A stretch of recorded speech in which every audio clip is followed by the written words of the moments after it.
Ibrani pasal 8, hari Rabu tanggal 1 Juli 2026. Imam besar perjanjian baru.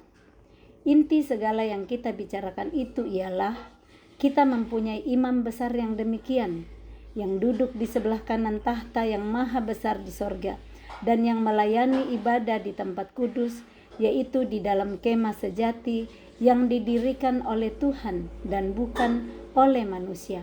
Nah, kita sudah baca di Ibrani pasal 7 tentang imam besar, di mana imam besar itu sanggup menyelamatkan dengan sempurna semua orang yang oleh Yesus, oleh imam besar itu datang kepada Allah, sebab ia hidup senantiasa untuk menjadi pengantara mereka. Nah, imam besar itu yaitu Yesuslah yang dituliskan di Ibrani pasal 8 ini memulai hari pertama di bulan Juli 2026.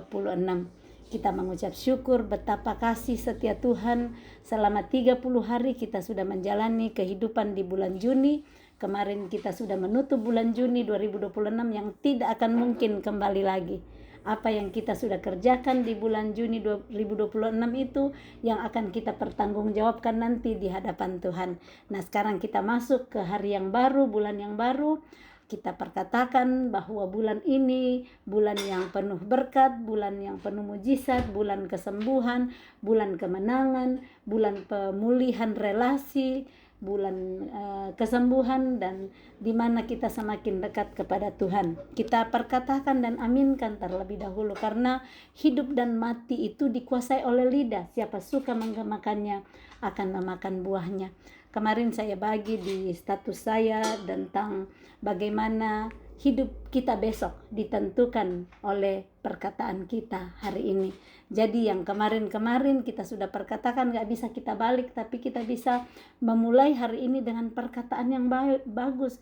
Berkati hidup kita dengan kata-kata yang kita tahu itu membawa berkat. Nah, ini imam besar di perjanjian baru yaitu Tuhan Yesus. Dia duduk di sebelah kanan tahta yang maha besar di surga dan yang melayani ibadah di tempat kudus, yaitu di dalam kemah sejati yang didirikan oleh Tuhan dan bukan oleh manusia. Ada kemah yang manusia dirikannya, tetapi kemah sejati itu Tuhanlah yang mendirikannya. Ayat 3, sebab setiap imam besar ditetapkan untuk mempersembahkan korban dan persembahan, dan karena itu Yesus perlu mempunyai sesuatu untuk dipersembahkan. Jadi imam besar kan itu ditetapkan untuk mempersembahkan korban sekali setahun, korban penghapus dosa. Nah, karena itu Tuhan Yesus juga perlu mempunyai sesuatu untuk dipersembahkan. Apa yang dipersembahkan? Dirinya sendiri. Dia tidak membawa domba, tetapi dirinya yang menjadi domba dipersembahkan untuk menghapus dosa dunia, menghapus dosa saudara dan saya. Ayat keempat, sekiranya ia di bumi ini, ia sama sekali tidak akan menjadi imam, karena di sini telah ada orang-orang yang mempersembahkan persembahan menurut hukum Taurat. Jadi kalau menurut hukum yang ada di bumi ini, hukum Taurat dulu Musa, Tuhan Yesus tidak akan pernah jadi imam karena dia dari keturunan Yehuda. Sementara imam itu dari keturunan Lewi, suku Lewi. Tetapi di sini Tuhan yang mengangkat dia menjadi imam besar dengan mempersembahkan dirinya sendiri menjadi korban. Ayat 5, pelayanan mereka adalah gambaran dan bayangan dari apa yang ada di surga, sama seperti yang diberitahukan kepada Musa ketika ia hendak mendirikan kemah. Ingatlah, demikian firman-Nya, bahwa engkau membuat semuanya itu menurut contoh yang telah ditunjukkan kepadamu di atas gunung itu. Musa itu membuat kemah karena Tuhan sudah menunjukkan dia di atas gunung waktu dia pergi bertemu dengan Tuhan di Gunung Sinai ya. Dan di sini dikatakan bahwa pelayanan yang dilakukan oleh imam-imam besar itu adalah gambaran dan bayangan dari apa yang ada di surga nantinya. Jadi kita bisa tahu beginilah nanti gambaran yang ada di surga melalui apa yang dilakukan Tuhan Yesus di bumi. Akan ada kehidupan melayani Tuhan di surga nantinya. Ayat yang ke-6, tetapi sekarang ia telah mendapat suatu pelayanan yang jauh lebih agung, karena ia menjadi pengantara dari perjanjian yang lebih mulia, yang didasarkan atas janji yang lebih tinggi. Jadi Yesus itu menjadi pengantara dari perjanjian yang lebih mulia. Dia mati sehingga lewat kematiannya kita bisa sampai kepada Bapa. Ada firman lain yang mengatakan tidak ada seorang pun yang bisa sampai kepada Bapa kalau tidak melalui aku, kata Tuhan Yesus. Jadi melalui dia, saat dia mati, dia menjadi pengantara. Pengantara itu bisa dikatakan jembatan ya. Karena kalau ada dua tempat yang terpisah, ada jembatan dibangun di atasnya, itulah yang menjadi pengantara antara satu tempat itu dengan tempat yang lain. Nah, Yesus menjadi pengantara antara kita dengan Bapa. Dia yang menjadi pengantara dari perjanjian Tuhan untuk menyelamatkan kita. Nah, bagaimana supaya kita bisa menggunakan pengantara itu, naik di atas jembatan itu, adalah dengan mempercayai dia. Kalau kita tidak percaya itu jembatan kuat untuk saya sampai di seberang, pasti kita nggak akan naik di atas. Coba kalau kita lihat jembatan dan jembatannya lapuk, pasti kita nggak berani naik ya, karena kita akan jatuh. Tetapi Yesus adalah jembatan, adalah pengantara yang kita bisa percayai. Melalui dia kita bisa sampai kepada Bapa. Ayat 7, sebab sekiranya perjanjian yang pertama itu tidak bercacat, tidak akan dicari lagi tempat untuk yang kedua. Sebab ia menegur mereka ketika ia berkata, sesungguhnya akan datang waktunya, demikianlah firman Tuhan, aku akan mengadakan perjanjian baru dengan kaum Israel dan dengan kaum Yehuda. Bukan seperti perjanjian yang telah kuadakan dengan nenek moyang mereka pada waktu aku memegang tangan mereka untuk membawa mereka keluar dari tanah Mesir. Sebab mereka tidak setia kepada perjanjianku dan aku menolak mereka, demikian firman Tuhan. Maka inilah perjanjian yang kuadakan dengan kaum Israel sesudah waktu itu, demikianlah firman Tuhan. Aku akan menaruh hukumku di dalam akal budi mereka dan menuliskannya dalam hati mereka, maka aku akan menjadi Allah mereka dan mereka akan menjadi umatku. Luar biasa. Bagaimana Tuhan mengadakan perjanjian yang baru di sana, di mana dulu umat Tuhan itu tidak setia kepada perjanjiannya. Mereka menolak Tuhan. Mereka keluar dari tanah Mesir. Tuhan bawa mereka dari tanah Mesir, tetapi mereka enggak taat kepada perintah Tuhan. Saat semua baik-baik, mereka puji-puji Tuhan, mereka puji-puji Musa. Saat tidak seperti yang mereka inginkan, mereka kata-katain Musa, mereka marah-marahin Tuhan. Mereka bilang, kenapa bawa kami keluar dari tanah Mesir? Kenapa nggak tinggalin kami aja di tanah Mesir? Di tanah Mesir banyak bawang merah, banyak bawang putih, banyak bawang pere, ada kacang merah, ada semua. Mereka hitung-hitung semua. Mereka nggak lihat begitu banyaknya berkat yang Tuhan siapkan di depan. Ini sungut-sungut. Tuhan sangat tidak suka orang yang bersungut-sungut. Tetapi orang yang bersyukur, Tuhan sangat cintai dan kasihi. Mari bersyukur kepada Tuhan untuk semua yang ada dalam hidup kita. Nah, Tuhan berkata di sini di ayat yang ke-10 bahwa dia mengadakan perjanjian dengan kaum Israel sesudah waktu itu, perjanjian yang baru.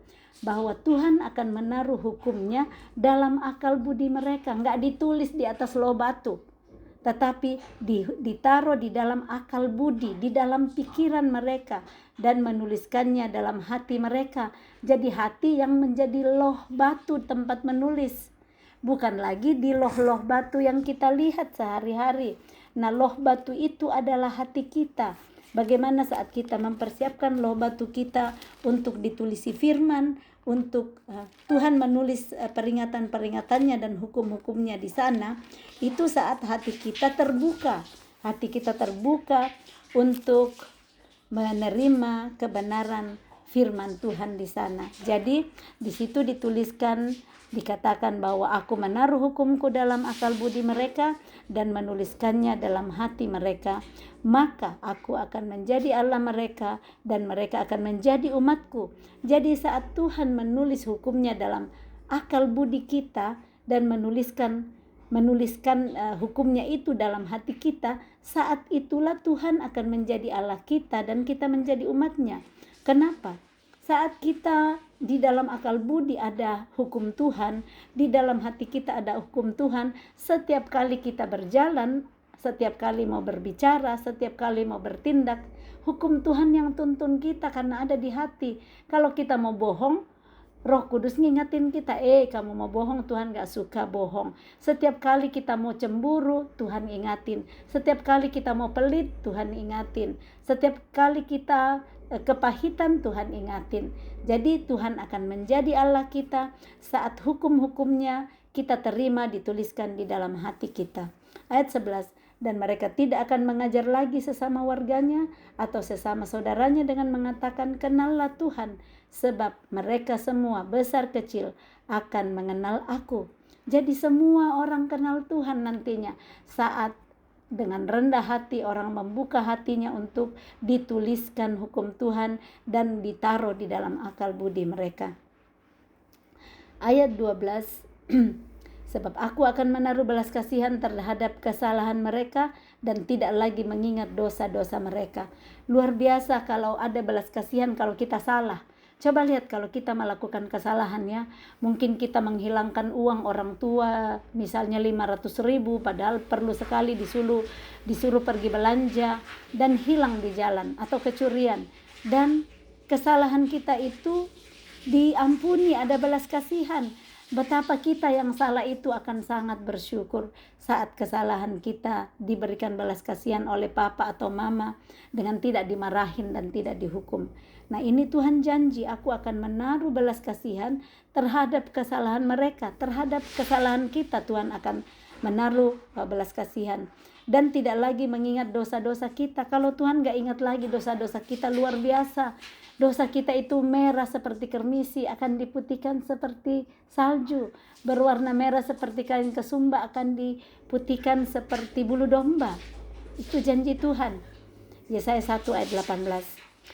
Ayat 13. Oleh karena ia berkata-kata tentang perjanjian yang baru, ia menyatakan yang pertama sebagai perjanjian yang telah menjadi tua, dan apa yang telah menjadi tua dan usang telah dekat kepada kemusnahannya. Jadi apa yang tua kalau sudah digantikan, yang tua itu sudah dekat musnah, yang barulah yang dipakai. Ada peraturan-peraturan ya.